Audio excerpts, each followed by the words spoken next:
La nave de exploración Valentía sin límite flotaba en la órbita de Calterax, un planeta que los sensores iniciales habían clasificado como habitable. Era la primera misión de colonización en una región de espacio conocida por sus inhóspitos mundos de la muerte, planetas con fama de devorar a cualquier expedición que se atreviera a poner pie en ellos. Pese a las advertencias, los recursos y minerales de Calterax resultaban demasiado tentadores para ignorarlos. La tripulación de la Valentía sin límite estaba preparada para afrontar desafíos, pero ninguno imaginaba lo que realmente les esperaba. Sofía Álvarez, líder de la misión y veterana en la exploración de terrenos hostiles, reunió al equipo en el hangar de desembarco. Su mirada severa y su porte firme infundían respeto en sus compañeros. Desde hacía años, Sofía había liderado expediciones por todo el universo conocido, y su equipo confiaba plenamente en ella. Junto a ella estaba Marco Santoro, el ingeniero jefe, un hombre pragmático y algo cínico que veía los riesgos de la misión con una mezcla de curiosidad y cautela. El doctor Joaquín Rivera, el científico principal, también formaba parte del equipo. Era un estudioso obsesionado con la biodiversidad y un hombre de intelecto rápido, siempre interesado en descubrir lo desconocido. El equipo descendió en una lanzadera hacia la superficie de Calterax. Al atravesar la atmósfera, fueron recibidos por un paisaje majestuoso, aunque inquietante. Gigantescos árboles con ramas que parecían cuchillas se extendían por la jungla, y el suelo estaba cubierto de una niebla espesa y pesada que dificultaba ver más allá de unos pocos metros. La vegetación era de un verde oscuro y profundo, casi negro, y todo el ambiente parecía envuelto en un silencio sepulcral, interrumpido solo por extraños susurros lejanos. La nave aterrizó y el equipo comenzó a descargar el equipo. Mientras instalaban los sensores y desplegaban el campamento, Sofía notó algo extraño en el ambiente. No era el tipo de peligro tangible, sino una sensación en la piel, como si el aire mismo estuviera lleno de una energía latente. Su instinto, desarrollado a lo largo de años de supervivencia en ambientes hostiles, le decía que estaban siendo observados. Manténganse atentos, advirtió al equipo. Este lugar no es como los demás. Apenas habían pasado unas horas desde el aterrizaje cuando ocurrieron las primeras desapariciones. José Méndez, un soldado joven y entusiasta, salió a patrullar la periferia del campamento y no volvió. Sus compañeros comenzaron a buscarlo, pero no encontraron rastro alguno de él, solo su linterna caída y su comunicador destrozado, manchado con lo que parecía sangre. La tensión creció entre los miembros del equipo, y cada uno comenzó a mirar a su alrededor con una mezcla de ansiedad y paranoia. Esa noche fue la primera emboscada. El equipo, exhausto después de horas de búsqueda infructuosa, trataba de dormir en sus tiendas, cuando un gruñido profundo, seguido de un grito desgarrador, rompió la tranquilidad. Sofía salió de su tienda, blaster en mano, y lo que vio la dejó helada. Una criatura colosal, con la piel cubierta de placas naturales que la camuflaban perfectamente en la vegetación, se abalanzaba sobre el campamento. Sus ojos, brillando como carbones encendidos, parecían llenos de una inteligencia oscura y despiadada. El equipo reaccionó rápidamente, disparando contra la criatura mientras ésta se movía con una velocidad aterradora. Las balas rebotaban en su dura piel, apenas logrando rasguñar a la bestia. La criatura derribó a 2 miembros del equipo antes de que lograran hacerla retroceder con granadas de plasma, que estallaron en un estallido de luz cegadora. Finalmente, la bestia lanzó un último gruñido y se retiró entre los árboles, dejando al equipo con varias bajas y una sensación de vulnerabilidad aplastante. Tras la retirada de la criatura, Sofía reunió a los supervivientes. Sus rostros estaban marcados por la desesperación y el miedo, y la tensión era palpable. La líder de la misión sabía que, si no lograba mantener la moral alta, su equipo caería en el pánico. «Escuchen», dijo con voz firme. «Este planeta no es lo que esperábamos, pero vamos a hacerle frente. Aquí no hay lugar para el miedo. Somos exploradores, y eso significa que debemos adaptarnos y aprender rápido». Mientras Sofía planificaba una estrategia de defensa, Marco y Joaquín analizaban los pocos restos de piel y sangre que habían podido extraer de la criatura. La sorpresa fue mayúscula cuando descubrieron que su estructura celular era inusualmente compleja y contenía características de múltiples especies depredadoras. Parecía que Calterax había evolucionado para adaptarse a cualquier intruso, desarrollando seres capaces de cazar incluso a los humanos. A la mañana siguiente, el equipo se organizó en grupos para explorar la zona, armados y preparados para cualquier eventualidad. Se movían con cautela, sus sentidos agudizados, cada sonido parecía un presagio de peligro. En su recorrido, se encontraron con ruinas antiguas, torres semiderruidas y arcos de piedra cubiertos de musgo, evidencia de una civilización que había existido en Calterax mucho antes de que ellos llegaran. Grabados en la roca mostraban figuras de humanos y bestias enfrentándose en lo que parecían ser batallas desesperadas. Otros han intentado sobrevivir aquí y no lo lograron, murmuró Marco, su voz cargada de inquietud. Al adentrarse en las ruinas, encontraron más símbolos tallados que parecían advertencias. Las figuras humanas en los dibujos estaban siendo cazadas por criaturas similares a las que ellos habían enfrentado. Uno de los grabados mostraba a las bestias rodeando a un grupo de personas, mientras otro grupo parecía sacrificarse para proteger al resto. Los grabados no dejaban dudas. Aquellos que habían estado antes en Calterax habían sido cazados hasta la extinción. Mientras exploraban las ruinas, una trampa se activó, separando a Sofía y Joaquín del resto del equipo. La puerta de piedra cayó con un ruido sordo, y ellos quedaron atrapados en una sala oscura y húmeda, con el aire cargado de un olor rancio. Sus linternas iluminaron el espacio y revelaron más grabados en las paredes. Estos dibujos mostraban a una criatura aún más grande y temible que las anteriores, rodeada de figuras más pequeñas, en actitud de sumisión. Era evidente que los habitantes antiguos de Calterax veneraban a esta bestia como una especie de deidad. Sofía y Joaquín analizaron la situación. Estaban atrapados y sin medios para comunicarse con el resto del equipo. Fue entonces cuando escucharon un leve susurro, como si algo los estuviera llamando desde las profundidades de la cueva. Decidieron seguir el sonido, guiados por un instinto que mezclaba curiosidad y miedo. Al fondo de la sala, encontraron una puerta secreta que se abría a un túnel oscuro. Decidieron avanzar con cautela, y después de lo que parecieron horas de caminata, llegaron a una cámara inmensa, iluminada por un brillo bioluminiscente proveniente de las paredes.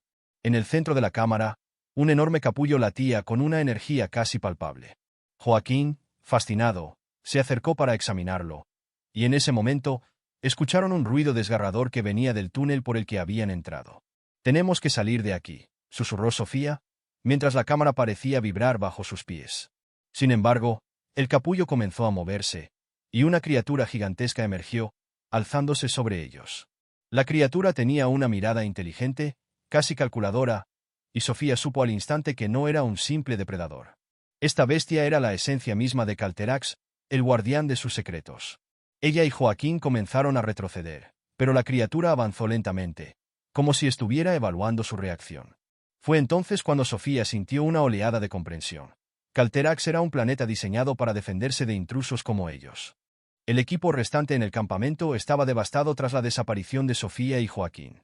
El miedo y la incertidumbre se habían apoderado de todos. Marco Santoro, ahora al mando, sentía una enorme responsabilidad. Sabía que Calterax no era un simple planeta salvaje. Era una trampa mortal, y sobrevivir en él requeriría una estrategia radicalmente diferente. Nadie podría darse el lujo de relajarse ni por un segundo, y cada uno de sus movimientos tendría que ser calculado. Durante el día, el campamento se mantenía relativamente tranquilo, pero las noches eran una batalla constante contra el terror. Para ganar ventaja sobre las criaturas, Marco y su equipo comenzaron a colocar dispositivos de detección por toda la periferia del campamento. Eran pequeños sensores de movimiento y de calor diseñados para alertarlos ante cualquier cosa que se moviera. Pasaron horas instalándolos, en un silencio absoluto, pues temían que hasta el menor ruido atrajera la atención de los depredadores.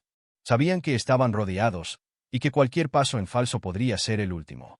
La primera noche después de la desaparición de Sofía y Joaquín fue una prueba de fuego. Apenas comenzaba a oscurecer cuando uno de los sensores de movimiento emitió una alerta. Los miembros del equipo tomaron sus armas, formaron una línea defensiva y mantuvieron la vista fija en la densa vegetación que los rodeaba. La tensión era tan palpable que hasta el sonido de una hoja cayendo podría haberlos hecho disparar. De repente, uno de los soldados gritó cuando vio algo moverse entre los árboles. Una sombra rápida y sigilosa se deslizaba, acechando alrededor del campamento. Marco ordenó mantener la calma, pero el pánico se desató cuando otra criatura surgió de la jungla en el lado opuesto, atacando con una velocidad aterradora. Las criaturas parecían estar coordinadas, trabajando juntas para desestabilizar las defensas de los humanos. La lucha fue feroz. Marco intentó mantenerse firme mientras dirigía al equipo, pero las criaturas eran demasiadas, y su fuerza y agilidad superaban por mucho a la de los humanos. Algunos soldados comenzaron a disparar en todas direcciones, mientras otros trataban de usar las pocas granadas de plasma que les quedaban. Las criaturas esquivaban los ataques con una facilidad casi antinatural, como si hubieran aprendido a anticipar los movimientos del equipo. Marco ordenó una retirada estratégica hacia el interior del campamento, donde habían reforzado las defensas, pero en su interior sabía que cada paso atrás era un golpe a la moral del equipo. Esto no es una simple cacería, pensó. Es una guerra psicológica. Las criaturas parecían disfrutar al acecharlos, jugando con ellos como si fueran presas atrapadas. Finalmente, tras horas de ataques intermitentes, las criaturas desaparecieron con la llegada del amanecer, dejando un rastro de destrucción y bajas en el campamento. El silencio que quedó atrás era tan inquietante como el ataque en sí, y el equipo aprovechó para reagruparse y tratar sus heridas. Marco, agotado pero determinado, empezó a planificar la siguiente noche. Sabía que los ataques continuarían y que necesitarían una nueva táctica si querían sobrevivir. A lo largo del día, Marco reunió a los pocos soldados y técnicos que quedaban y elaboró un plan de defensa. Decidió establecer un anillo de trampas alrededor del campamento. Utilizaron todos los materiales que tenían a su disposición: cables de detonación, explosivos improvisados y dispositivos sónicos para disuadir a las criaturas. Emma Serrano, la experta en comunicación y tecnología, programó un sistema de alarmas que se activaría si detectaban algún movimiento. Los preparativos parecían suficientes, pero todos sabían que no tenían garantías. Esa noche, el campamento estaba más preparado. Los dispositivos de detección y las trampas eran sus últimas esperanzas de sobrevivir a la siguiente oleada. Sin embargo, las criaturas parecían haber aprendido. El primer ataque vino desde arriba, cuando una criatura enorme y completamente camuflada en las sombras de los árboles se lanzó sobre el campamento desde las copas. Las alarmas sonaron demasiado tarde, y el equipo apenas tuvo tiempo de reaccionar. La criatura cayó sobre uno de los soldados, aplastándolo antes de que pudiera hacer algo. Marco ordenó abrir fuego, pero otra criatura emergió por el flanco izquierdo, rodeando la línea de defensa. Las trampas lograron detener a algunas, pero no lo suficiente. Las criaturas parecían entender cada movimiento del equipo y anticiparse a cada defensa. Santiago López, uno de los mejores tiradores del equipo, logró abatir a una de las bestias, pero apenas unos segundos después fue embestido por otra que apareció de la nada. La situación se volvía desesperante, y Marco comprendió que no podrían ganar si seguían jugando el juego de las criaturas. Decidió cambiar la estrategia en el último momento. Ordenó a su equipo que se dispersara y utilizara el terreno a su favor, confiando en que, al moverse de forma impredecible, podrían evitar los ataques coordinados de las bestias. El combate se volvió más caótico y fragmentado. Los miembros del equipo se escondían entre los árboles, disparando desde diferentes posiciones y lanzando explosivos al azar. Este enfoque logró desconcertar temporalmente a las criaturas, que parecían perder su cohesión. Emma y Santiago lograron atraer a una de las criaturas hacia una trampa explosiva y la hicieron volar en pedazos. Fue una pequeña victoria, pero suficiente para levantar la moral del equipo, que comenzó a luchar con una renovada furia. Sin embargo, la batalla no estaba ganada.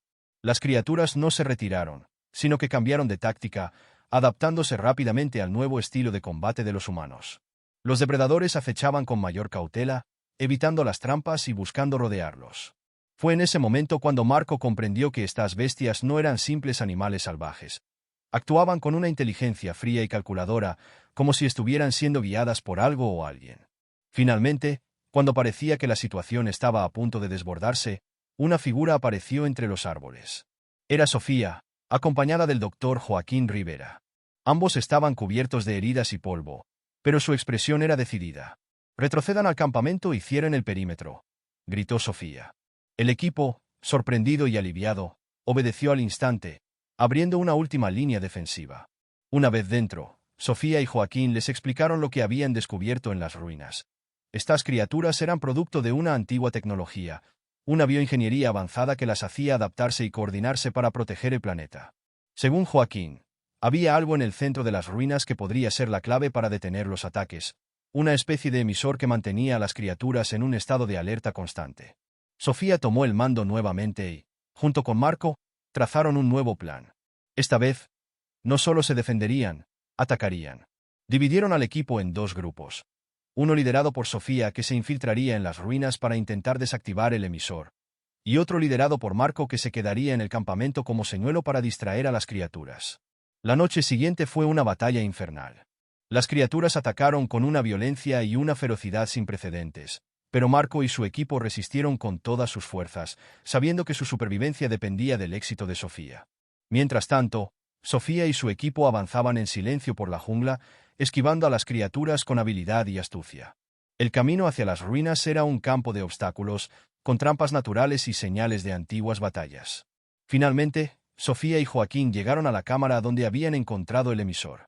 A su alrededor, los grabados y las estatuas antiguas parecían observarlos, como si fueran testigos de una prueba definitiva.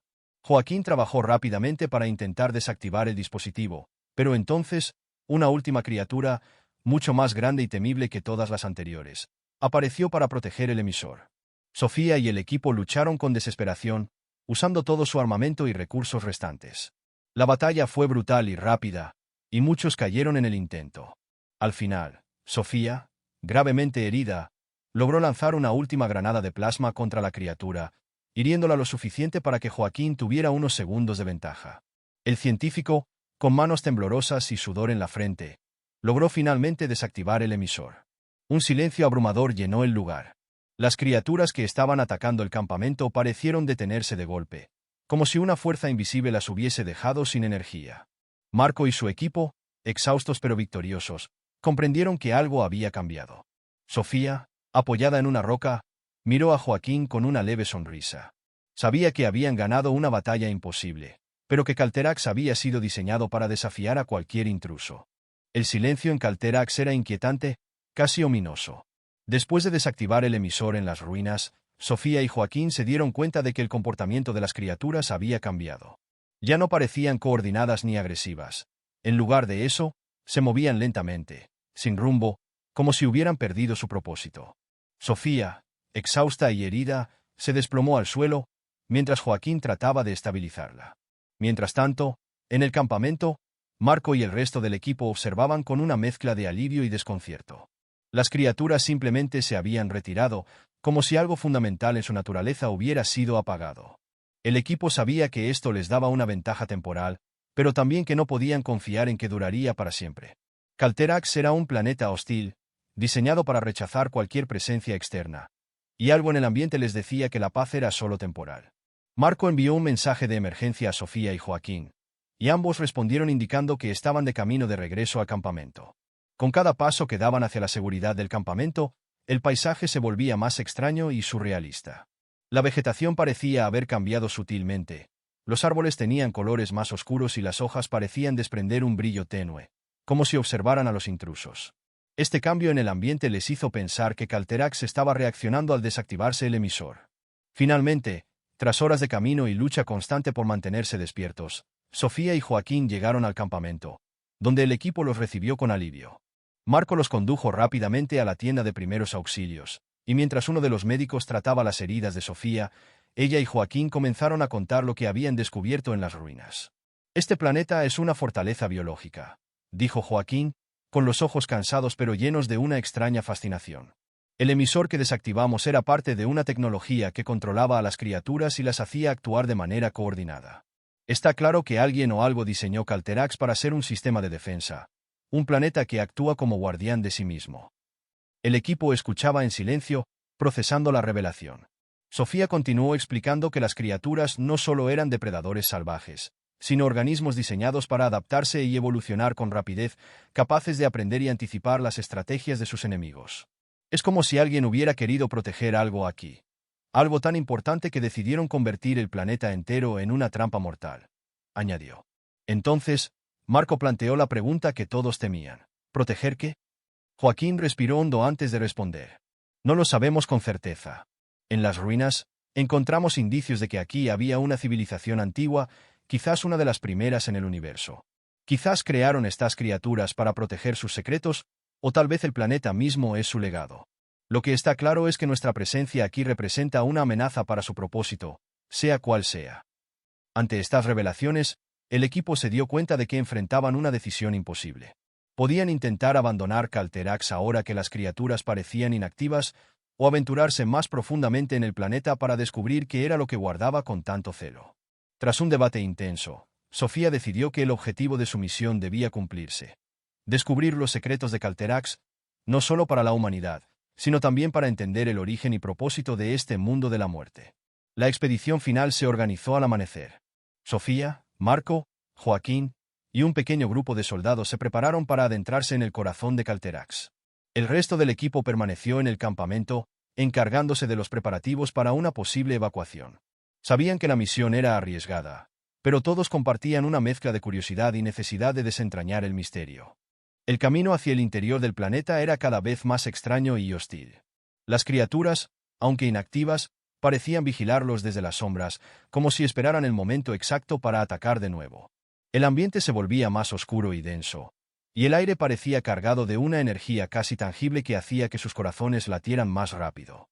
A medida que avanzaban, los árboles y las plantas tomaban formas más retorcidas y siniestras, como si el mismo planeta estuviera cambiando para confundir a los intrusos.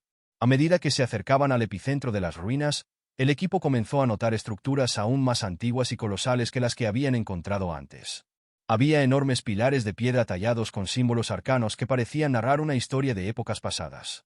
En estos grabados, vieron figuras humanoides, pero con rasgos alienígenas y adornos que parecían indicar un estatus sagrado. Estas figuras parecían estar realizando algún tipo de ritual o ceremonia, y a su alrededor, las criaturas de Calterax aparecían en actitud de obediencia y sumisión. Joaquín estudió los grabados con fascinación. Esto confirma lo que sospechábamos, dijo. Esta civilización antigua no solo creó a las criaturas, sino que las veneraba. Quizás estas bestias son parte de su legado, su manera de asegurarse de que nadie profanara sus secretos. Finalmente, llegaron a una gran puerta tallada en la roca, cubierta de enredaderas que parecían vibrar con una energía propia. La puerta estaba adornada con símbolos en espiral y figuras que representaban a las criaturas en diferentes formas, desde larvas hasta su forma completamente desarrollada. Sin embargo, había una figura central, más grande y majestuosa que el resto. Esta figura parecía representar al guardián supremo de Calterax, una criatura más avanzada que las demás, la clave para proteger el planeta. Sofía ordenó a Marco que preparara una carga explosiva para abrir la puerta. Tras colocar el explosivo y tomar distancia, la detonación resonó en todo el valle. La puerta se desplomó lentamente, revelando una caverna gigantesca, iluminada por cristales bioluminiscentes incrustados en las paredes, que emitían una luz verde fantasmagórica. El equipo avanzó con cautela, sus armas listas, sus sentidos agudizados. Al entrar, se encontraron con un espectáculo sobrecogedor. En el centro de la caverna, rodeado de estructuras similares a altares, yacía un enorme capullo de un material cristalino y translúcido. En su interior, se podía distinguir la silueta de una criatura gigantesca, similar a las bestias que habían enfrentado, pero más majestuosa y compleja, como si fuera la versión última y definitiva de la especie. Joaquín, asombrado, murmuró: Esto es el guardián de Calterax. Es una criatura que ha estado aquí por siglos, quizás incluso milenios. Debe de haber estado en un estado de hibernación, esperando que alguien llegara para despertarla. Sofía dio la orden de proceder con extrema cautela. Sabían que cualquier movimiento en falso podría desencadenar una reacción catastrófica. Mientras observaban el capullo, comenzaron a escuchar un sonido bajo y rítmico, como el latido de un corazón gigante. La criatura dentro del capullo estaba comenzando a despertar. El equipo se dio cuenta de que el emisor que habían desactivado no solo coordinaba a las criaturas de Calterax, sino que también mantenía al guardián en un sueño profundo. El latido se intensificó, y de repente, el capullo comenzó a resquebrajarse. Las fisuras crecían, y una luz intensa emanaba de su interior. Sofía ordenó al equipo retroceder, pero entonces una voz profunda resonó en sus mentes, no como un sonido, sino como un pensamiento invasivo. Intrusos, han perturbado mi sueño, han profanado el santuario. El guardián de Calterax emergió del capullo en toda su majestuosidad, con una forma imponente y ojos llenos de una inteligencia y poder incomparables. No era solo una bestia, era la encarnación de la voluntad del planeta. Sofía y su equipo se prepararon para luchar, pero en el fondo sabían que sus armas probablemente no serían suficientes contra semejante ser. La criatura los observó durante unos instantes, como si evaluara su valor. En un gesto inesperado, levantó una garra y tocó un símbolo en la pared de la caverna, activando una serie de proyecciones holográficas que comenzaron a mostrar escenas de una civilización antigua, desarrollada y próspera. Estas imágenes revelaban cómo habían creado a las criaturas para proteger su legado, sabiendo que algún día una especie desconocida llegaría para invadir sus tierras. El guardián entonces miró a Sofía directamente a los ojos, y en su mente ella escuchó: Váyanse. El tiempo de mi especie terminó, pero el tuyo aún no. Este lugar no es para ustedes. Comprendiendo que el guardián les estaba dando una oportunidad, Sofía asintió, ordenando a su equipo que retrocediera lentamente. Sabían que debían marcharse y nunca regresar a Calterax. Sin mirar atrás, el equipo salió de la caverna, dejando atrás al guardián, quien se fundió de nuevo en la penumbra, volviendo a su sueño eterno. Horas más tarde, Al llegar al campamento, el equipo se preparó para abandonar Calterax. Los sobrevivientes subieron a la nave, y Sofía, con una mezcla de alivio y respeto, dio la orden de despegue. Mientras se alejaban de Calterax, todos miraron por la ventana una última vez, comprendiendo que habían sido testigos de algo mucho más antiguo y profundo de lo que la humanidad jamás podría comprender. Calterax no era solo un planeta. Era un guardián del tiempo, un recordatorio de civilizaciones perdidas y de los límites que ni siquiera la humanidad debería cruzar.